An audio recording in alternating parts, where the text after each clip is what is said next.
की बार भाजपा सरकार और 400 के पार, इन्हीं शब्दों के साथ आपके चैनल के माध्यम से मैं पुनः आदरणीय प्रधानमंत्री जी को, नरेंद्र मोदी जी को बधाई दूंगा। आपके चैनल के माध्यम से वो पुनः सरकार बनाने जा रहे हैं और बहुत बहुत बधाई। और हाँ, एक आम आदमी होने के नाते में उनसे मैं यही प्रार्थना करूंगा कि गरीबों की तरफ वो विशेष ध्यान दें, क्योंकि उन्होंने पहले भाषण में कभी लोकसभा में कहा था कि जो व्यक्ति आखिरी पंक्ति में बैठा हुआ है मेरा ध्यान वहाँ पर रहता है, और मैं चाहता हूँ जो आखिरी पंक्ति में बैठे हुए व्यक्ति को सरकार का फ़ायदा मिलना चाहिए। आपका बहुत बहुत धन्यवाद। देखो जी, जेल जो है उन्होंने किसी का मर्डर नहीं किया है, उन्होंने शराब घोटाले में उनका नाम आया है।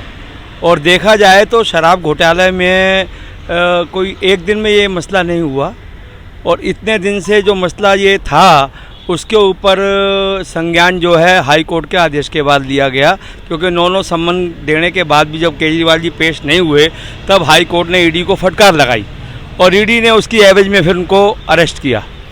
देखा जाए तो कहीं ना कहीं केजरीवाल जी इस काम के लिए दोषी अकेले नहीं हैं, इनके साथ साथ जो यहाँ के एलजी साहब थे, जिनको लेफ्टिनेंट गवर्नर कहा जाता है, उस समय शायद अनिल बैजल साहब जी थे।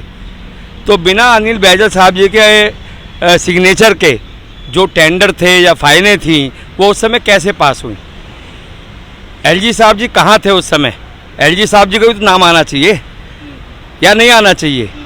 और मेन पावर जिस समय दिल्ली में, कहा भाई दिल्ली में किसकी सत्ता होनी चाहिए, तो जब सुप्रीम कोर्ट में सेंट्रल गवर्नमेंट का अटॉर्नी जनरल गया, आपको याद होगा, सुप्रीम कोर्ट ने एक डायरेक्शन दी कि दिल्ली में जो है एलजी जो है मेन पावर है, और आज की तारीख में भी दिल्ली के अंदर एलजी साहब को मेन पावर है। और एलजी साहब की रिकमेंडेशन पे ही सीबीआई ने और ईडी ने जो है केजरीवाल जी को सम्मन दे के नोटिस दिया, और एलजी साहब की रिकमेंडेशन पे ही जो है इनको ईडी ने जो अरेस्ट किया। और कहीं ना कहीं देखा जाए तो इसमें एलजी साहब जो अनिल बैजल साहब जी रहे हैं उनको क्यों आखिर फ्री कर दिया गया? बिना, इतना बड़ा शराब कांड का मामला था, कोरोना काल चला उस समय, और सबसे पहले लोग बेचारे अपनी रोटी रोजी के लिए तरस रहे थे, और इनके ऊपर भी कार्रवाई जब हुई जब के कविता नाम की जो लेडीज़ हैं हैदराबाद से, जब उनको ईडी डिपार्टमेंट ने गिरफ्तार किया, जब उन्होंने कहा कि साहब 100 करोड़ रुपया जो है इनको दिया गया केजरीवाल जी को, उसके बाद जाके जब उनके पास पुख्ता सबूत आ गए तब जाके केजरीवाल जी को अरेस्ट किया गया। और देखा जाए तो कोई मर्डर नहीं किया उन्होंने, एक घोटाला है। घोटाले में तो चारा घोटाले में आपके सामने लालू यादव का नाम आया। आज लालू यादव जी कहाँ हैं? आज फिर वो राजनीति में। ऐसे शराब घोटाला है, कॉमनवेल्थ घोटाला, कोयला घोटाला, इतने घोटाले हुए, आखिर क्या हुआ घोटाले? किसी घोटालेबाज से कोई रकम वसूली गई आज तक?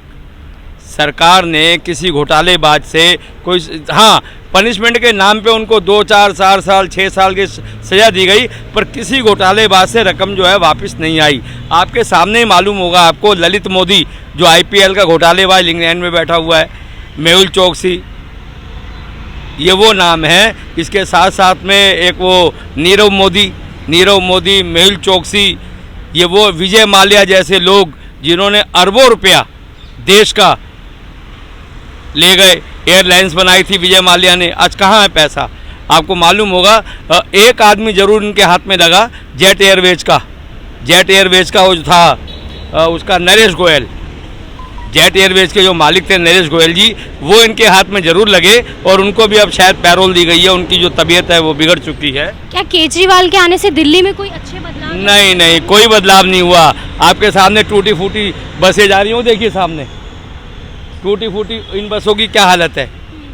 एक इसी विधानसभा से वो विधायक भी हैं और मुख्यमंत्री भी हैं। कहने को बहुत बड़े बड़े पार्क बन गए, पर एनडीएमसी की नाक के नीचे एक पालिका बाजार का पार्क है, आज 5 साल से पार्क वो नहीं बना। जबकि स्मार्ट सिटी में आप रह रहे हैं। कहाँ रह रहे हैं आप?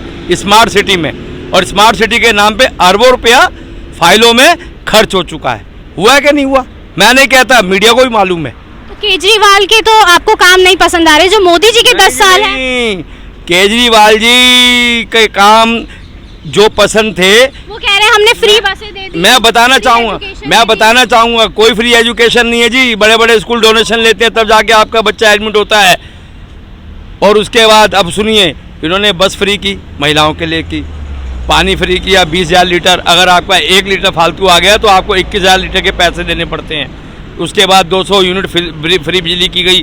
किसी भी घर में 200 यूनिट बिजली में गुजारा हुआ ही नहीं। 5 यूनिट क्लिनिक भी कह रहे हैं अस्पताल बहुत अच्छा मोहल्ला है। क्लिनिक में डॉक्टर बैठते ही नहीं है।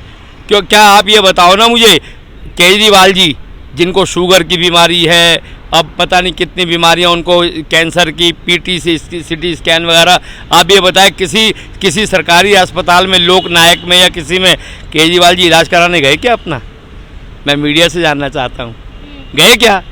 नहीं गए और न जाएंगे, क्योंकि उन्हें भी पता है ये सरकारी अस्पताल मौत का कुआं है। यहाँ जो जाता है वो वापस नहीं आता है। क्या बीजेपी ने जो जनता से वादे करे थे, लास्ट क्वेश्चन है, बीजेपी ने जो जनता से वादे करे थे, क्या उनमें से कोई वादे पूरे? ना जी, इस पे तो आपकी बात पे गाना याद आ गया, वादा तेरा वादा, वादे पे तेरे मारा गया, बंदा मैं सीधा साधा। आपको मालूम होगा 2014 में भाजपा ने वादा किया था हम इस दिल्ली को राज्य का दर्जा देंगे। क्या राज्य का दर्जा मिला?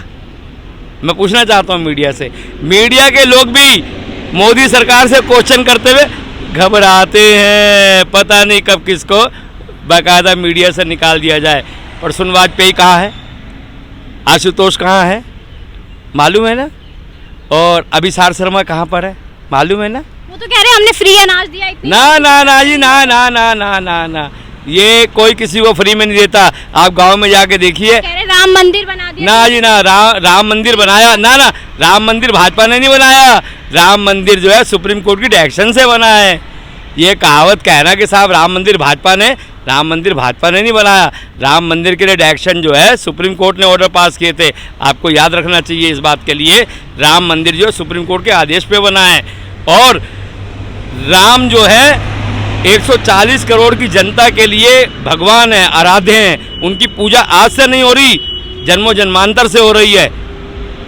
ये कहा जाए कि जो राम को लाए हैं, अरे राम को हम और तुम क्या लाएंगे? राम तो खुद अपने आप में एक महान आत्मा है और जो हर शरीर में, हर कण-कण में व्याप्त है। ईवीएम मशीन को हैक करने का भी इल्जाम लगता है। ये तो इल्जाम लगते रहते हैं। ये सच है या नहीं? नहीं, इसको नहीं मैं सच कहूँगा, क्योंकि इसमें काफ़ी अथॉरिटियाँ आ जाती हैं। इलेक्शन कमीशन है, सुप्रीम कोर्ट है, साथ में जो चुनाव लड़ रहे हैं वो भी हैं। तो ये सब एक देखा जाए तो इसके ऊपर भी एक चर्चा होनी चाहिए। और अब ये जो है मामला जो है फ़िलहाल में आम आदमी के बीच में है, क्योंकि जो बड़े बड़े हमारे न्यायाधीश बैठे हुए हैं वो उनका विचार है सोचने का इस बारे में। कल रिजल्ट आने वाला है, तो आपको क्या लगता है किसकी सरकार बननी चाहिए? अब की बार भाजपा सरकार और 400 के पार। इन्हीं शब्दों के साथ आपके चैनल के माध्यम से मैं पुनः आदरणीय प्रधानमंत्री जी को, नरेंद्र मोदी जी को बधाई दूंगा। आपके चैनल के माध्यम से वो पुनः सरकार बनाने जा रहे हैं और बहुत बहुत बधाई। और हाँ, एक आम आदमी होने के नाते में उनसे मैं यही प्रार्थना करूँगा कि गरीबों की तरफ वो विशेष ध्यान दें, क्योंकि उन्होंने पहले भाषण में कभी लोकसभा में कहा था कि जो व्यक्ति आखिरी पंक्ति में बैठा हुआ है, मेरा ध्यान वहाँ पे रहता है और मैं चाहता हूँ जो आखिरी पंक्ति में बैठे हुए व्यक्ति को सरकार का फ़ायदा मिलना चाहिए। आपका बहुत बहुत धन्यवाद। Thank you.